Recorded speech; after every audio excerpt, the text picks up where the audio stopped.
माँ दोपहर को कोरियर घर आएगा, वो लेकर रख लेना।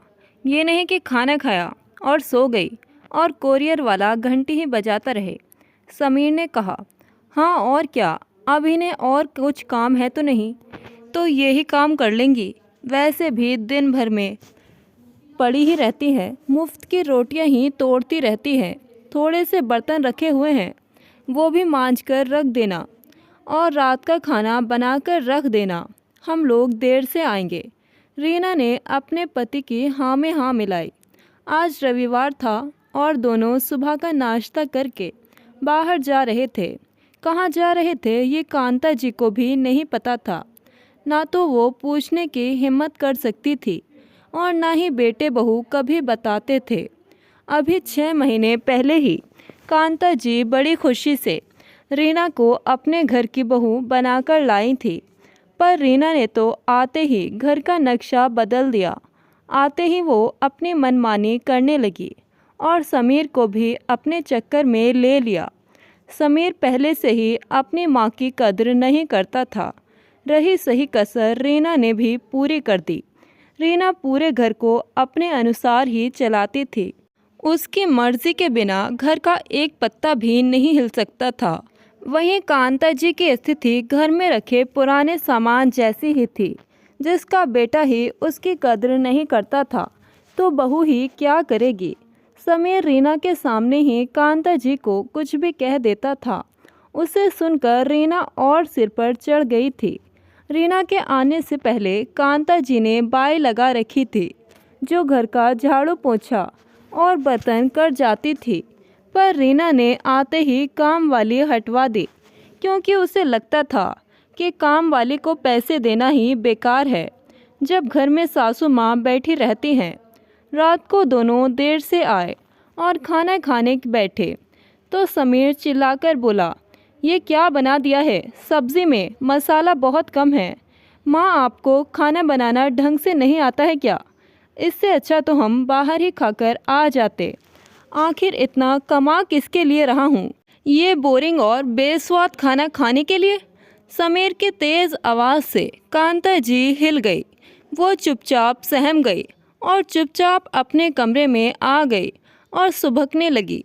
रीना को क्या कहती, जब अपना ही सिक्का खोटा हो तो दूसरे से क्या शिकायत करे। कांता जी की ज़िंदगी उतार चढ़ाव से भरी रही थी। अपने मायके में 6 बहनों में सबसे बड़ी कांता जी को हमेशा ही अपशकुनी कहा जाता था, क्योंकि दादी कहती थी कांता अपने पीछे 5 बहनें और ले आई। एक भाई की कमी थी। आखिर वंश तो बेटे से ही चलता है। 6 बहनों को देखकर उनकी दादी का मन कुल बुलाता रहता था और वो चाहती थी कि सभी जल्दी जल्दी अपने घर चली जाएं और उन्हें इन सब के बोझ से मुक्ति मिल जाए। कांता जी को ज़्यादा पढ़ाया भी नहीं और उनके लिए रिश्ता देखना शुरू कर दिया। दहेज तो था नहीं, तो अपने से 2 गुनी उम्र के विधुर आदमी के साथ ब्याह कर दिया गया। कांता जी जब शादी होकर आई तो पहले से ही 2 बेटी और 2 बेटे थे। वो आते ही 4 बच्चों की माँ बन गई, उनके पालन पोषण में लग गई। यूँ तो वो खुद छोटी थी, पर उस पर बड़ी जिम्मेदारियां थीं और जिम्मेदारियां इंसान को बड़ा बना देती हैं। चारों बच्चे काफ़ी बड़े थे। जब कांता जी के पेट में समीर आया तो सबके त्योरियां चढ़ गई कि अब इसकी ज़रूरत क्या थी। उधर कांता जी के पति बुरी संगत में रहते थे। सारा पैसा दारू और जुए में उड़ा देते थे। चारों बच्चे समझदार थे। उन्हें उनके दादा का बड़ा सहारा था। वो भी उसकी बुरी आदतों से बहुत दुखी थे। कांता जी को बेटा हो गया और उधर दोनों बेटियों की शादी कर दी। कुछ महीनों बाद दादा भी चल बसे और उनके पिता रात को शराब पीकर आए तो किसी गाड़ी के नीचे आकर दब गए।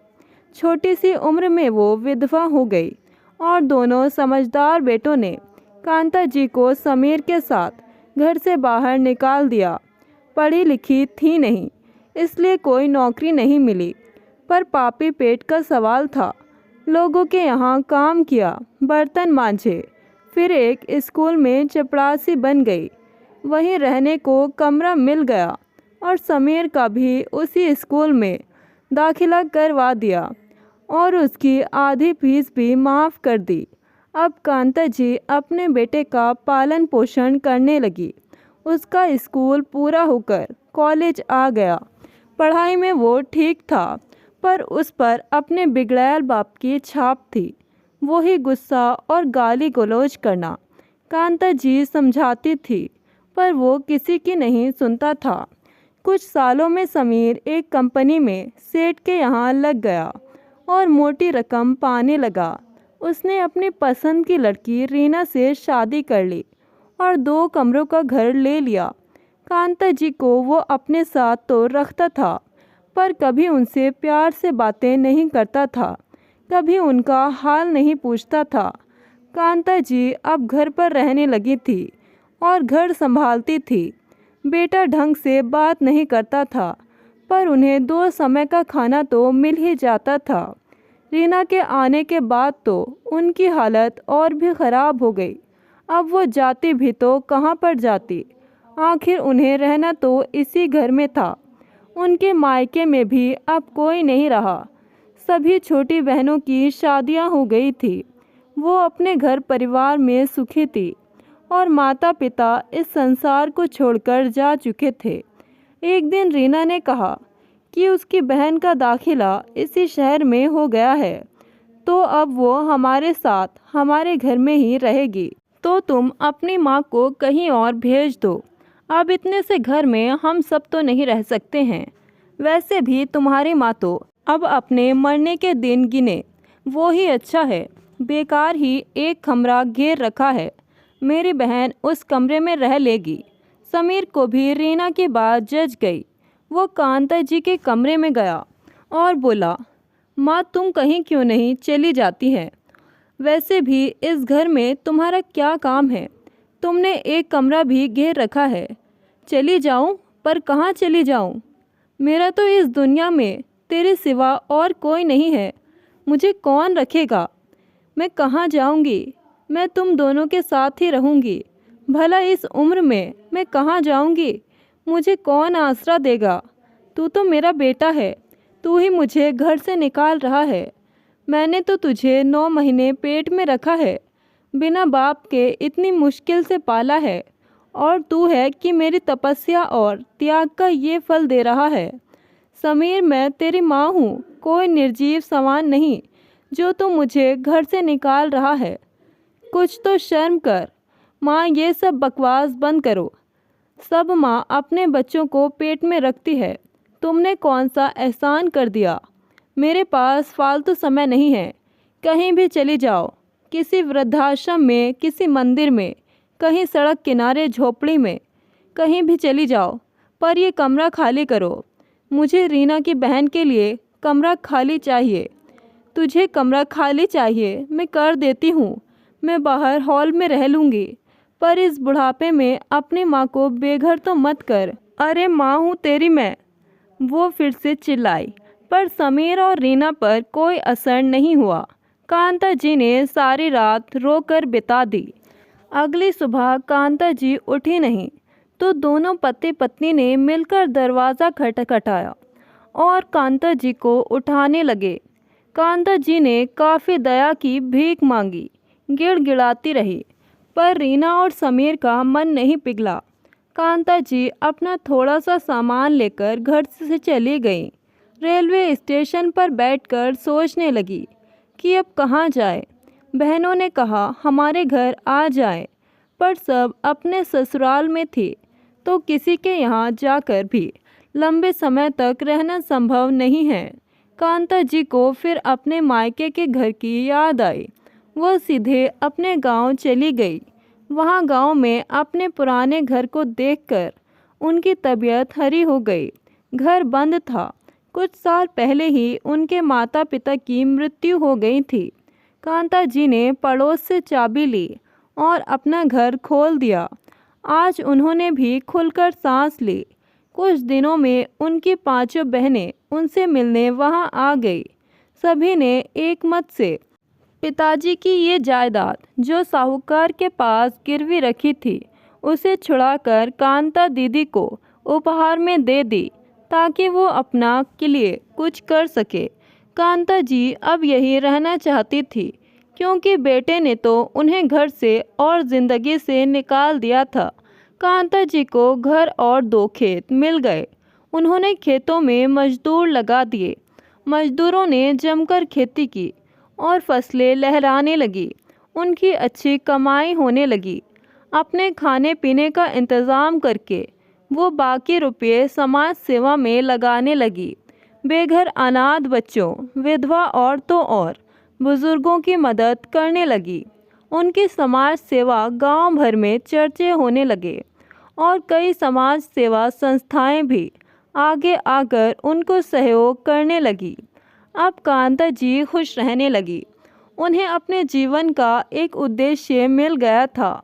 कभी कभी उन्हें अपने बेटे की याद आती थी, पर उसे भुलाने का प्रयास करती थी। उन्होंने अपने ही घर में लड़कियों के लिए निःशुल्क विद्यालय खोल लिया था ताकि लड़कियां अपने पैरों पर खड़ी हो सके और पढ़ लिख कर अपना भविष्य बना सके। उन्हें अपने पति और बेटे पर निर्भर नहीं रहना पड़े। कांता जी की लोकप्रियता गांव से होकर अब शहरों में बढ़ने लगी। कांता जी ने उसी घर में ऊपर के कुछ कमरों में वृद्धों के लिए आशियाना भी खोल लिया। उन्होंने अपने छोटे छोटे प्रयासों से बड़े बड़े काम कर दिए। उन्हें कई संस्थानों ने भी सम्मानित किया और सहयोग दिया। एक दिन जब समीर ने सुबह अखबार खोला तो अपनी मां की फ़ोटो और लोकप्रियता देखकर उसका सिर चकरा गया। उन्हें बहुत बड़ा सम्मान और नकद राशि मिलने वाली थी। उसे अपनी मां के बारे में पता चला तो उसने रीना को बताया। दोनों जने सोचने लगे कि मां के पास तो बड़ा पैसा है, हम मां के पास जाएंगे और ये जायदाद ले लेंगे। आखिर हमारा भी तो मां की जायदाद पर कुछ तो हक बनता है। दोनों अपने लालच से वशीभूत होकर गांव चले गए। जगह जगह उनकी मां के चर्चे सुनकर दोनों हैरान थे।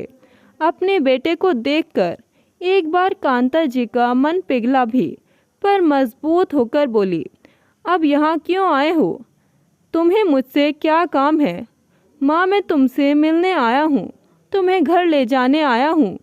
तुम अपने घर चलो।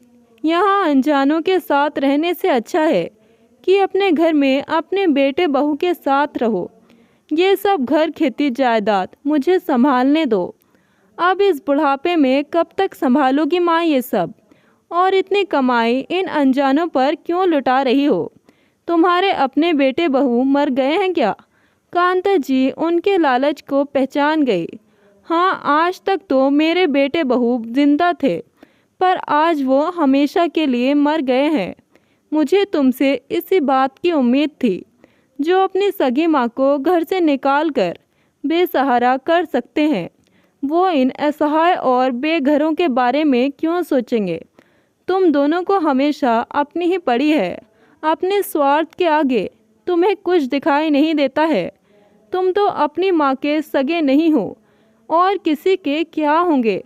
मैं तुम दोनों के साथ नहीं रहना चाहता हूँ। मुझे अपना परिवार मिल गया है। कैसे भी वक्त हो, अपनों के साथ और सहारे से गुजर ही जाता है। अब यही लोग मेरे अपने हैं। मेरा बुढ़ापा यहाँ अच्छे से बीत रहा है। और हाँ, मेरे पास जितनी भी जायदाद है, खेती बाड़ी है और सम्मान की राशि है, ये सब मेरे इस परिवार के लिए है। तुम दोनों को इसमें से 1 रुपया भी नहीं मिलेगा। और हाँ, जब मैं इस दुनिया से चली जाऊंगी, तब तुम मेरी अर्थी को कांधा भी मत देना। और मुखाग्नि का हक भी मैं आज तुमसे छीनती हूँ। लाखों की जायदाद हाथ से फिसल गई। समीर और रीना को बड़ा ही पछतावा हुआ। काश वो माँ के साथ बुरा बर्ताव नहीं करते, तो आज ये सब उनका होता। दोनों अपना मुंह लटकाकर शहर वापस आ गए। दोस्तों, एक महिला पहले पिता के सहारे होती है, फिर पति के सहारे जीवन चलाती है और बुढ़ापे में बेटे पर निर्भर हो जाती है। जब बुढ़ापे में बेटा साथ छोड़ दे तो वो कहाँ जाएगी? इसलिए बेटी को पढ़ा लिखा कर आत्मनिर्भर बनाएं ताकि उसे किसी सहारे की ज़रूरत नहीं पड़े। दोस्तों, कहानी आपको कैसी लगी? थोड़ा कष्ट करके कमेंट द्वारा अपनी राय ज़रूर बताएं। कहानी अच्छी लगे तो वीडियो को लाइक शेयर करें और ऐसी ही कहानियाँ सुनने के लिए हमारे चैनल को सब्सक्राइब करें। मिलते हैं एक नई कहानी के साथ। धन्यवाद।